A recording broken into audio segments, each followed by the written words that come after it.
ఇది జీలకర్ర బెల్లం. ఇవి రెండు వేరు చేయలేనంతగా కలిసిపోతాయి.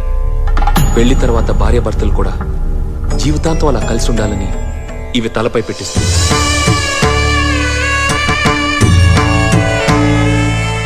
ఇది మంగళసూత్రం. మంగళం అంటే పవిత్రత, సూత్రం అంటే తాడు. ఇది మెడలో పడగానే పెళ్లి అగ్ని కంటే పవిత్రం అవుతుంది.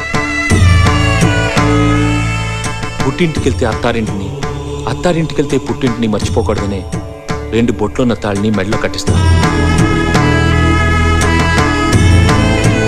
తలంబ్రాలంటే తలపై నుండి రాలిపడేవి. ఆ ఇంట్లో సిరి సంపదలు కూడా అలా వచ్చి పడాలనే తలంబ్రాలు పోయిస్తారు. 7 అడుగుల్లో ప్రతి అడుగుకి ఒక అర్థం ఉంది. ఒకరి వెంట ఒకరు 7 అడుగులు నడిచి 6వ ప్రాణంగా 5వ తనాన్ని మూటగట్టుకొని 4 దిక్కుల సాక్షిగా 3 ముళ్ల బంధంతో 2 జీవితాలు ఒకటయ్యేదే పెళ్ళంటే.